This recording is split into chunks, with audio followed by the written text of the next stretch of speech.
Dobar dan svima, hvala Kenan na iscrpnom uvodu. Ja vas lijepo pozdravljam. Neke sam vidio kako sam se vratio, neke prvi put jer ste bili uživali ste u Americi, tako da evo, hvala Bogu da ste došli živi, sretni i zdravi. Evo, kao što vidite, doveo sam stup obrane, iako se nadam da neće doslovno shvatiti da neće biti sutra stup, nego da će biti ono što očekujemo od njega. Tako da evo, znate da je bilo kratko vrijeme iza nas, intenzivno 3 tjedna, moram reći da je brzo prošlo. Meni igrači se malo žalili na umor, nadam se da su sad malo se osvježili.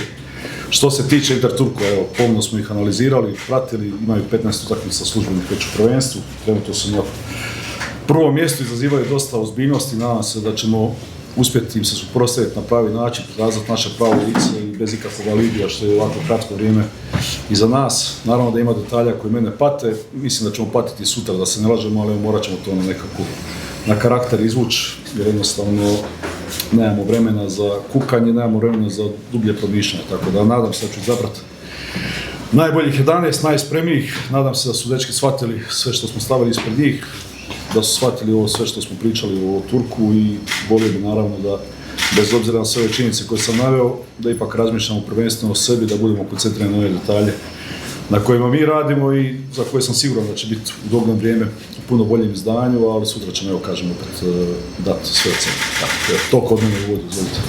Ništa, ovako šef je rekao većinu stvari koje smo odradili u ovom vremenu koje smo imali 20 i nešto dana, izanalizirali smo protivnika koliko smo mogli i koliko su imali uvid. Mislim da se radi o ekipi koja je možda najbolja u svojoj ligi. Mi ćemo maksimalno ozbiljno i skoncentrisano pristupiti objema utakmicama, ali mislim da se trebamo postaviti da se nas tu pita većinu stvari, tako da igramo kod kuće uz podršku navijača i ozbiljan i maksimalan pristup da pokušavamo stvariti što bolji rezultat u prvoj utakmici. Emir Delić, MyTV. Gospodine Zekiću, rekli ste da ima neki stvari koje vas brinu. Generalka protiv Zrinskog je otkrila možda neke probleme, evidentno kad je u pitanju uigranost ekipe. Koje su to zapravo stvari koje ste vi primijetili i da li će one, kako vrijeme prolazi, otprilike za koliko procjenjujete da će nalegnuti, da se tako izrazim? Nalegnuti, vidite, neke stvari nalegnu brzo, neke nikad. Tako da i na meni i na mom stožeru da pomislimo za te neke detalje, da igračima pomognemo u tim stvarima. Evo sad se spomenuo utakmicu protiv Zrinskog, bilo tih ponavljanja se neke stvari, ne bi sad javno o tome ponavljanja se iz utakmice, ali evo, malo sam ja bio tu i ljut i malo smo onako diskutirali, razgovarali, ali evo, opet nekako se nadam da sad ove detalje, recimo što su se desili u subotu, da će nam puno pomoći, jednostavno.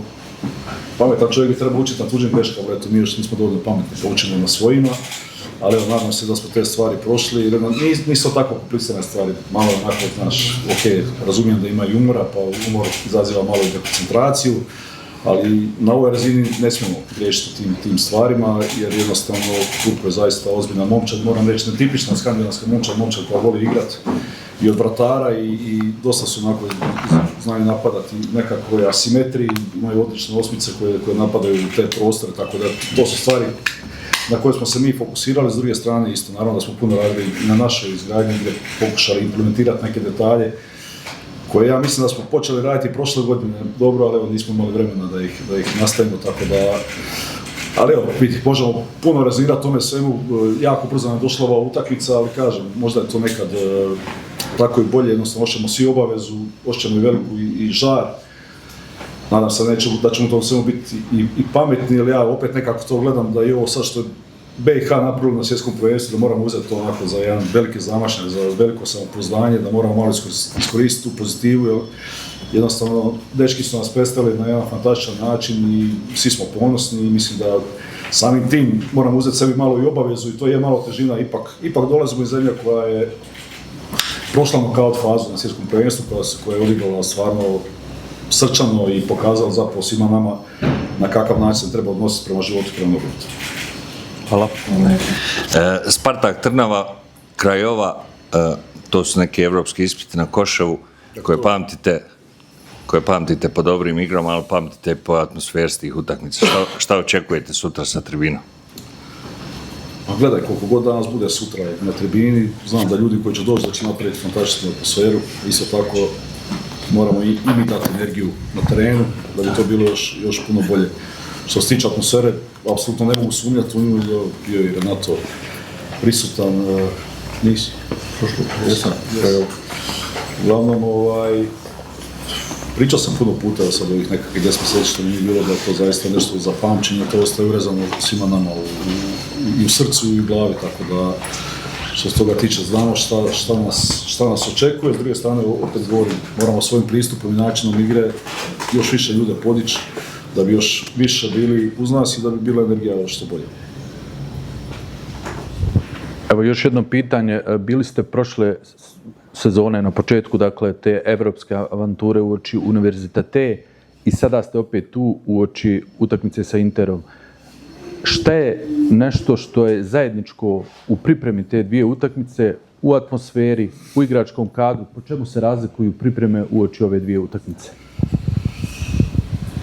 Pa gledaj, meni uvijek pomalo fali, znaš, onako energije, više pozitive i više onako, znaš, malo, ne znam kako to objasniti, jednostavno obožavam igrače svoje, zato što su to mladi ljudi koji su trebali biti puno i dinamičniji od nas i u razmišljanju i promišljanju i prihvaćanju novih ideja, jednostavno to mi ponekad fali. I na tim stvarima ću inzistirati, evo se kada pitaš koja je razlika, gledaj. Prvo kad povučem paralelu taj Spartak Trnava i ta Krajova, mislim da evo sad sam već 20 godina trener, igrao sam dosta tih europskih utakmica i sa Partizanijem i sa Šerifom i sa Osijekom. Mislim da tu nismo nagrađeni apsolutno za ništa. Apsolutno, kad se sjetim i gledao sam tu Krajevu ne znam koliko puta, ovih 10 mjeseci gledao sam i taj Spartak Trnavu. Rijetko koja momčad je bila tako dominantna na svom terenu i trebala pobijediti sa većom razlikom. Sad pričamo prvo o ovoj utakmici pa ćemo onda biti možda pametniji za uzvrat, ali opet govorim. Evo sad, jer Renato je svjestan da imamo dvije utakmice, moramo razmišljati isključivo o prvoj i nadam se da ćemo biti svi skupa pametniji. Sad sam spomenuo energiju, imali smo fantastičnu energiju u tim utakmicama, nismo možda imali neki trenuci malo mirnoće, ne samo prema naprijed, nego malo nam fali ponekad i pameti, malo razgovore, komunikacije na terenu, da jedan drugog pomognu i da malo nekim detaljima se smirimo. A sve ono zapravo što nogomet nosi, tako da opet govorim, siguran sam da neću sutra morati pričati o motivaciji, nego isključivo o ovim stvarima koje smo prošli sad u 3 tjedna i da krenemo. Jedva čekamo svi da krenemo. Situacija sa igračima, da li ima povrijeđenih, da li ima neki koji su nedovoljno oporavljeni, je li kompletna ekipa? Nažalost imamo najveći problem sa Mušijom. Mušija je van kadra već nekakvih 20 dana, neće biti spreman za utakmicu, ostalo je. Svi malo kukaju, znaš, malo su umorni, malo su upaljeni, malo ovo, to je sve sutra kad krene to zagrijavanje, kad se izađe na košaru, sve ste zaboravi i neki detalje, kažem opet, koje sad možda nismo spremni, možda ni kondicijski, ni taktički, jednostavno sutra to moramo pokriti sa htjenjem. Evo pitanje gospodine Zekiću, vidjeli smo da ste mijenjali barem sistem nazad, nekad sa 3, nekad sa 2. Čini se da za razliku od prirodnih mandata na klub Sarajeva da sad bolje funkcioniše to sa 4 nazad. Pa jeste li se odlučili, 3 ili 4 ako se smije otkriti, uopšte, pošto vidi se da je kad su 2 štopera da je to sigurnije nazad. Ti si izgleda i to bi bilo rano u utakmice u Mostaru.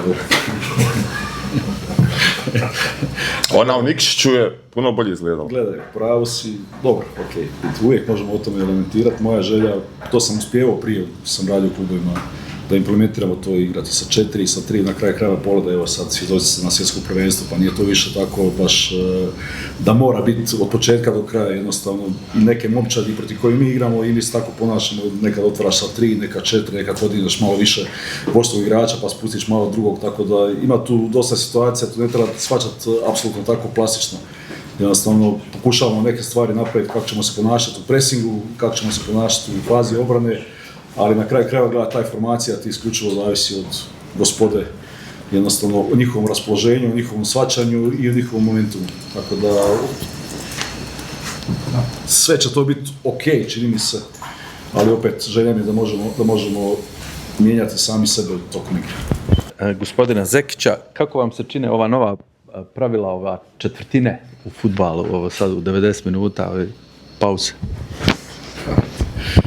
Da me pitaš kako mi se sve ovo skupa čini po novom, meni se dosta toga ne sviđa, ali ko sam ja da o tome, moj glas neće sigurno doprijeti do nikog, da, ne znam.